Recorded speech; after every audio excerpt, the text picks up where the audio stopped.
My name is Clara, and I was 51 when my life changed in a way I never saw coming. I had spent most of my life believing in love, believing that kindness and loyalty could make people stay, but life had other plans for me. I was married to Henry for almost 25 years, and in those years I learned how deeply someone could hurt you without ever raising their voice. We met when I was in college working part-time at a small diner. He was charming back then, full of ideas and dreams about starting his own construction company. He would sit at the corner booth every evening with blueprints spread across the table and that smile that could make anyone feel seen. He told me once that I had the kind of face that made him believe everything would be all right, and back then I believed him. We built a life together brick by brick. Literally, he opened his company. I worked 2 jobs just to help him get it off the ground. I managed the bills, the payroll, and sometimes even the late night client calls while he handled the field work. I thought we were partners in every way, and for years I truly believed we were. But time has a way of showing you truths you refused to see. One morning while sorting through some receipts, I found a hotel invoice under his name. I remember staring at it for a long time, trying to make sense of it, telling myself it must be a work trip mistake, maybe an extra copy. I even called the hotel, pretending to confirm a payment. And when the lady said, "Oh yes, Mr. Henry stayed here for 2 nights with his wife," my heart stopped. I said softly, "Are you sure?" She said, "Of course, ma'am, very sure she was listed as Mrs. Henry." I hung up and just sat there on the couch, feeling like the air had been taken out of the room. I waited for him to come home that night. He walked in with flowers, said he missed me, and started telling me about a business meeting, and I just watched him, wondering how easily he could lie. I didn't say a word that night or the next. I just watched. After a few weeks, I couldn't hold it in anymore.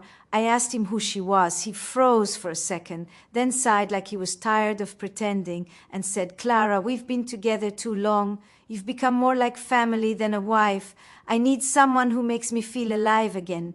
Those words cut deeper than any knife. He moved out the next day. He took half our savings and the house I had spent years making a home. He married a younger woman, barely 35. She looked like a model with long hair and a voice that sounded like sugar.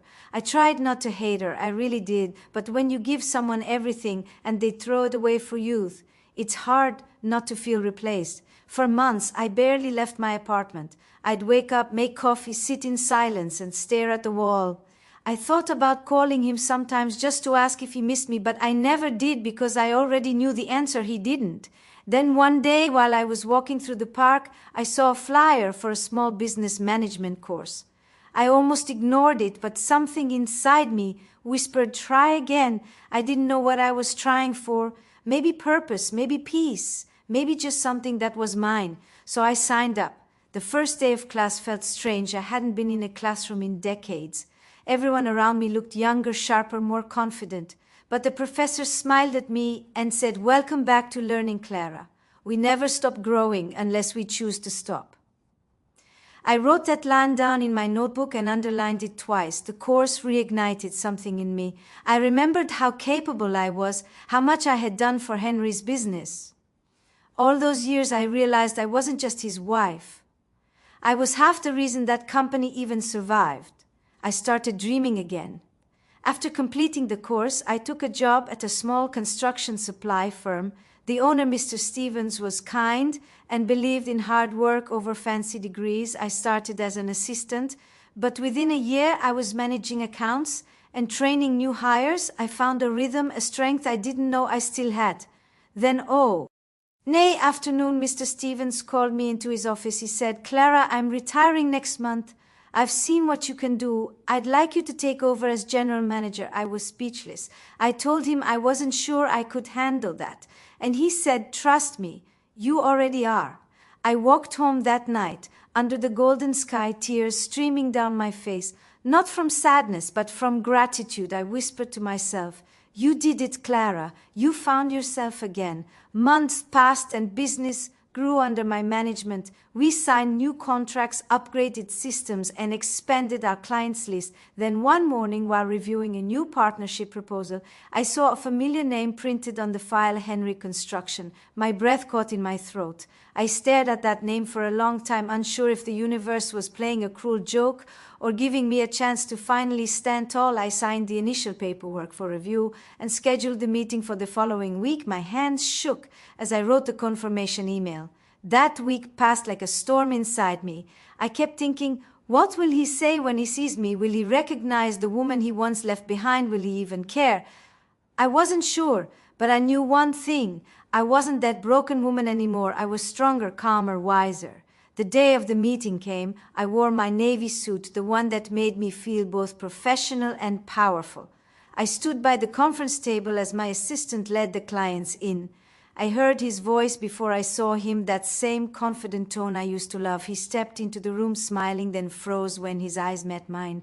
For a moment, the world went completely still. He looked at me like he had seen a ghost. "Clara," he whispered, his face pale with shock.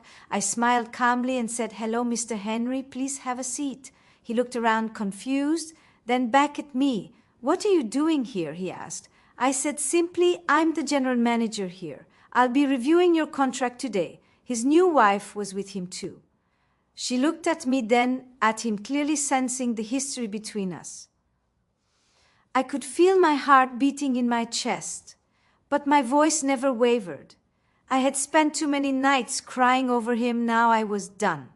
He tried to recover his composure, said something about business being business, but his hands trembled slightly as he spoke. I listened quietly, professional, polite, detached, the way a boss should be. I asked questions about his proposal, challenged his figures, pointed out inconsistencies with calm precision. For the first time, he was the one trying to impress me. When the meeting ended, he lingered as everyone else left. He said softly, "Clara, can we talk alone?" I hesitated but nodded. We stepped into the hallway and he said, "I didn't know you'd made it this far. You look incredible. You're still the strongest woman I've ever known." I said, "Thank you, Henry. Strength grows in the places pain used to live."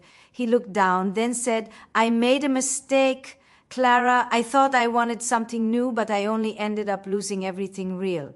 I looked at him for a long moment and said, "Maybe you didn't lose everything, Henry. Maybe you just taught me how to find myself."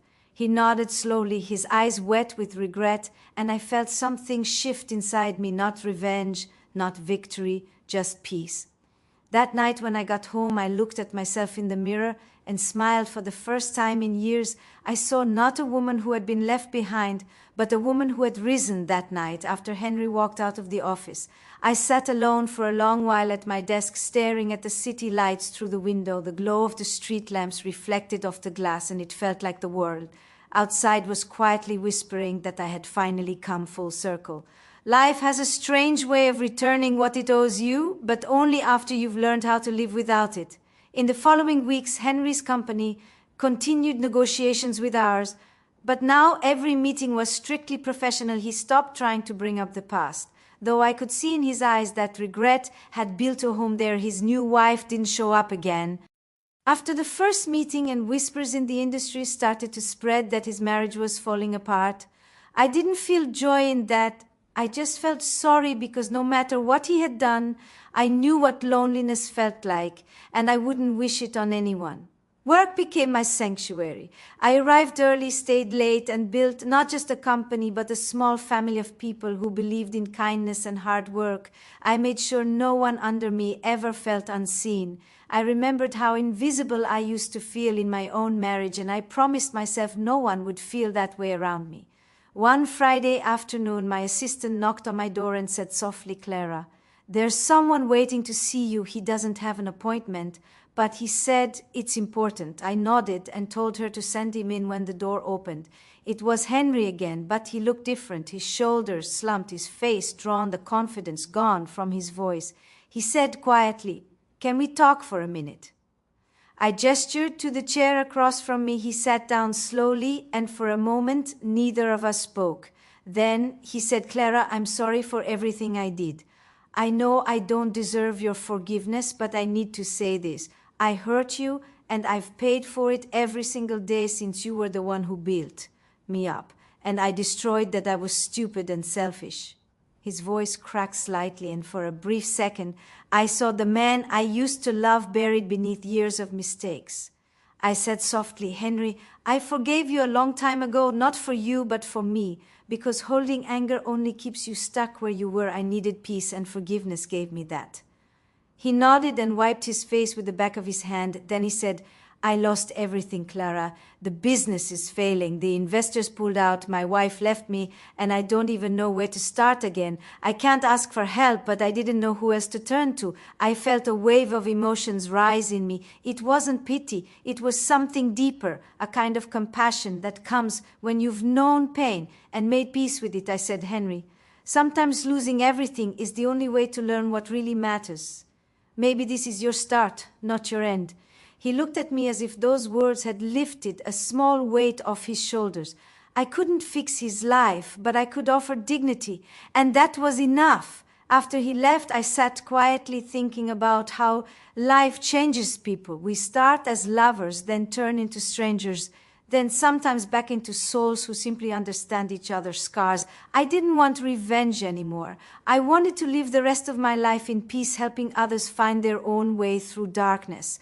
Months later, I decided to start a mentorship program at work for women who had been out of the workforce for years, many of them divorced or widowed like me. They came in nervous, unsure of their worth, but I saw myself in each one of them. I told them, you're never too old to rebuild yourself. You're never too broken to start again.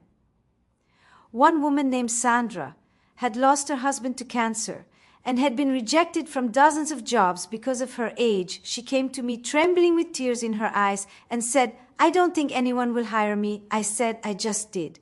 She smiled and cried. At the same time, that moment reminded me why I was here. It wasn't just about business, it was about lifting others the way I wished someone had lifted me when I was at my lowest. The company grew stronger under our leadership. We started gaining recognition across the state for ethical business practices and community support. One day during a conference, I was invited to speak on women empowerment in leadership. I stood before hundreds of people and told them my story, not to seek sympathy, but to show them that strength can be rebuilt brick by brick, just like any foundation. When I finished speaking, the audience stood up and clapped. I saw tears in the eyes of some women in the front row. One of them mouthed the words, "Thank you," and I felt my heart swell. After the conference, as I was gathering my notes, a young man approached me and said, Is Clara, my mom went through something similar. Your words gave me hope for her. Thank you for that." I smiled and said, "Tell her she's stronger than she knows. Sometimes we just need someone to remind us." That night, when I returned home, I made tea and sat by the window, watching the city glow beneath the stars. I thought about how far I had come, from the woman who once sat alone on her couch, crying over betrayal, to the woman who now guided others through their storms. Life had broken me once, but I had rebuilt myself piece by piece, and maybe that was the real miracle.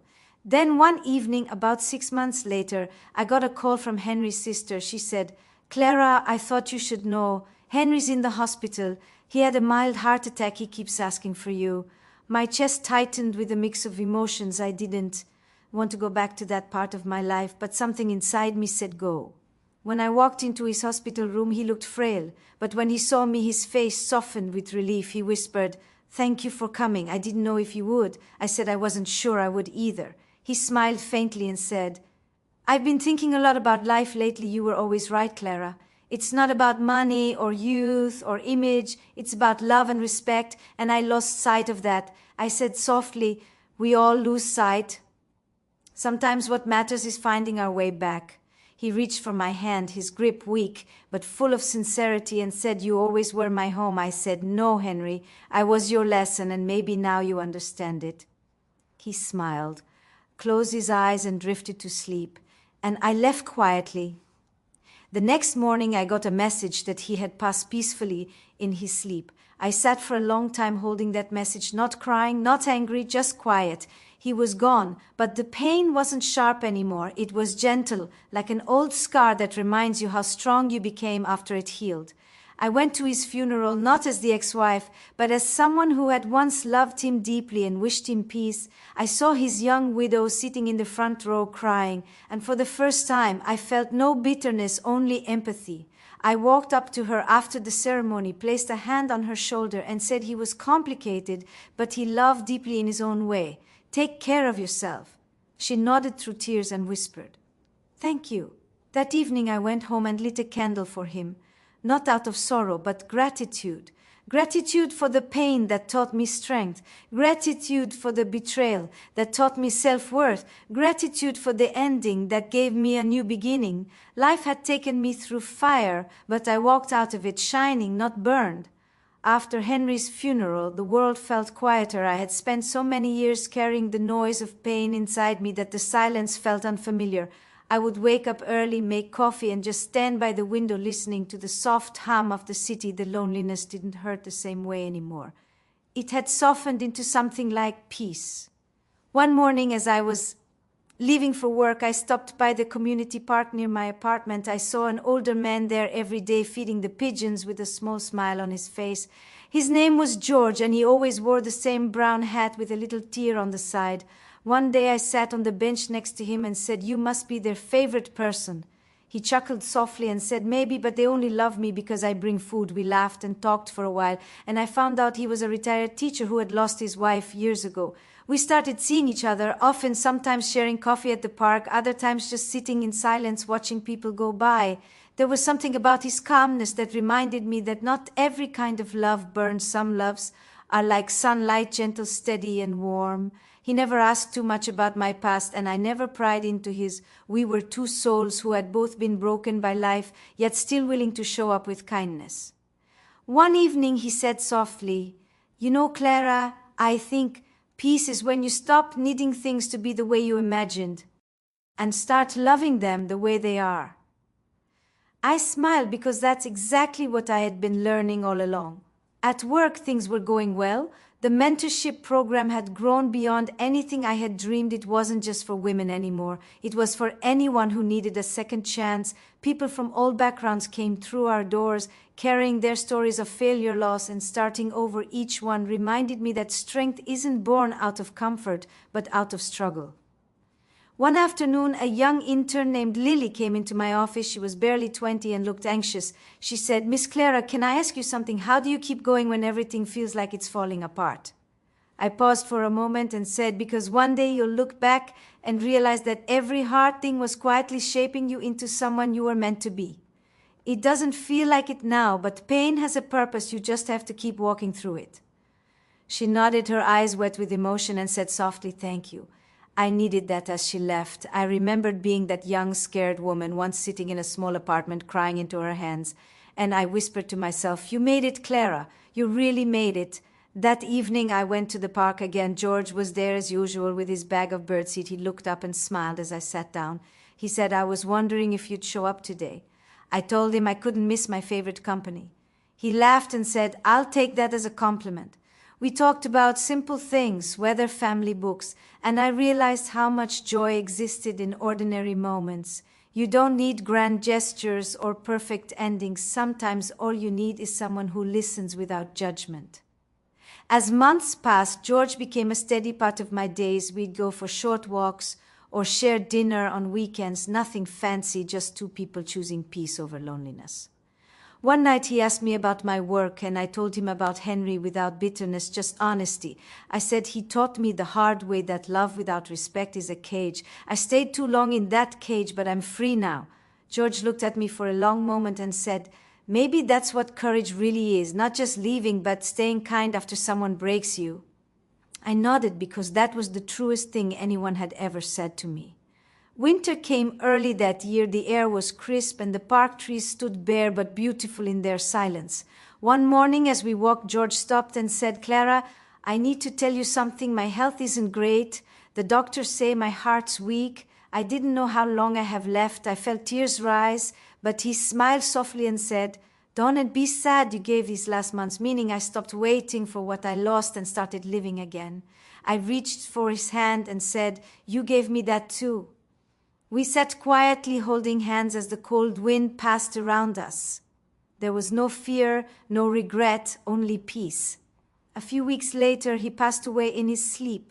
His daughter called to tell me, and her voice trembled as she said, "He spoke of you often. He said you reminded him that kindness is still alive in this world." I cried, but they were gentle tears, the kind that come when love has done its job. I went to the park after his funeral. The pigeons still came as if waiting for him. I brought some seeds and fed them in his place.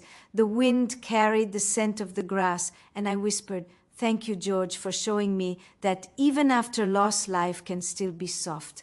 Time moved forward as it always does, but I carried both Henry and George in my heart. One had taught me what pain could destroy. The other had shown me what love could heal between them. I had found myself. Years later, when I was invited to speak at a women's conference in New York, I told them my story, not just of survival, but of rediscovery. I told them that sometimes life doesn't give you the ending you want, but it always gives you the lesson you need. I looked around the room and saw tears, smiles, and quiet nods, and I knew my words had reached hearts. After the event, a woman came up to E with trembling hands. She said, "I was left by my husband for someone half my age. I thought my life was over. But hearing you makes me believe I can start again." I hugged her and said, "You can, sweetheart. You already have the strength. You just have to remember it." That night, I stood on the balcony of my hotel, watching the city lights below, and thought how funny life is. Once I was a woman, abandoned and forgotten. Now I was a woman. Others came too for hope. Maybe that's what healing truly means. Not erasing the past, but using it to light the path for someone else. And as I looked up at the stars, I whispered a quiet prayer for everyone who has ever been broken by love. May they find the courage to rebuild. May they find peace in their scars. May they learn that the most powerful love story they'll ever live is the one they write for themselves. Years passed like gentle waves on a quiet shore. The pain that once felt so sharp had softened into memory, and the memories had turned into stories I shared with others, not to relive my sadness, but to remind people that healing was possible. The company grew stronger under the hands of the people I had once mentored. Many of them were now leaders themselves, kind, fair, and brave, just the way I had hoped. One afternoon, my assistant told me that the university wanted to honor me with a leadership award for empowering women in business. I smiled because I had never worked for awards. I just wanted to make sure no one felt as lost as I once did. The ceremony was simple, beautiful, filled with people who had once doubted themselves and now stood proud and tall. After the event, a young woman came up to me with tears in her eyes and said, "Miss Clara, you don't know me, but I am one of the people you helped indirectly. I joined one of your programs 2 years ago after my husband left me. I had no job, no money, no confidence, but your story gave me hope. Now I own my own bakery and I employ other women who need a fresh start." I hugged her and whispered, "You did that, not me. I just reminded you that you could." That night, I sat by my window again, holding the small crystal award in my hand and thinking about how different my life had become. There was no luxury, no grand mansion, but there was peace, there was purpose, and that was more than enough. But life has a way of giving you unexpected chapters, just when you think your story has settled. One morning, I got a letter in the mail. It was from a man named Thomas, who said he had attended one of my talks years ago. He wrote, "I don't know if you remember me, but your words changed my life. I was on the verge of giving up everything after my wife left me. You told me that pain is not a full stop, it's just a comma. I've carried that with me every day since. Would you like to meet for coffee sometime to talk about a project I'm working on?" I smiled at that line. Pain is not a full stop, it's just a comma. I remembered saying it to someone once and how true it still felt. I decided to meet him the next week. We sat across from each other in a small cafe. He was tall, with kind eyes, and the sort of calm confidence that comes from surviving storms. We talked for hours about work, about life, about the strange ways the universe brings people together. Over the next few months, we kept meeting, sometimes to discuss his project, sometimes just to talk. There was no rush, No pretense, just honesty. He had been through his share of pain and carried it with quiet dignity. I found comfort in his presence, the kind that doesn't demand anything, just allows you to breathe. One evening, as we walked by the river, he said softly, "Clara, I think we meet people for reasons. Sometimes they remind us of who we were, sometimes they show us who we can still become." I looked at him and said, "Maybe the best ones do both." It wasn't love at first sight. It was something deeper, a slow trust that grew with each shared laugh, each honest conversation, each moment of peace.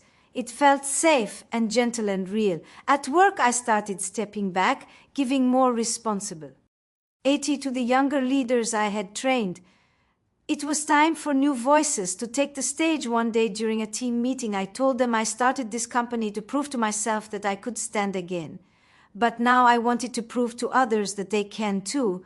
They clapped and some cried. And I knew my work there was complete. On my last day as CEO, they surprised me with a small gathering. There were flowers, photos, laughter, and so many hugs. One of my senior managers stood up and said, "Miss Clara, you didn't just build a company, you built a family. We're better because of you." I felt tears sting my eyes, and all I could say was thank you.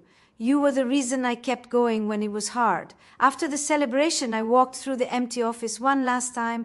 The walls held years of stories, and I could almost hear the echoes of laughter and late nights and shared dreams. I ran my hand along the polished wood of my desk and whispered, "You did it, Clara. You finally made peace with your past." That evening, Thomas and I had dinner together at a small restaurant near the bay. He raised a glass and said to second chances. I smiled and said to brave hearts. We spent the evening talking about future plans, about writing a book together, about the power of resilience. It felt like a full circle moment. The woman who was once abandoned now stood tall, not just as a survivor, but as a teacher, a leader, a light for others who were still finding their way.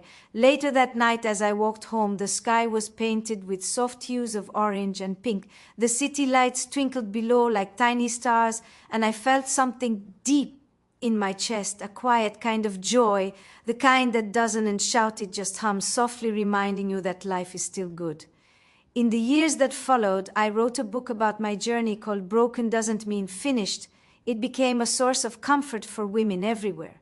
Letters started arriving from across the country. People wrote to tell me how my story gave them the courage to leave abusive marriages, start over at 50, or forgive themselves for past mistakes.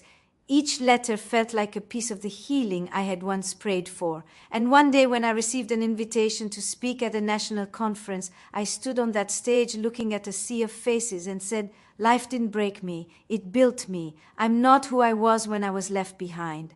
I'm who I became when I decided to love myself enough to stand again."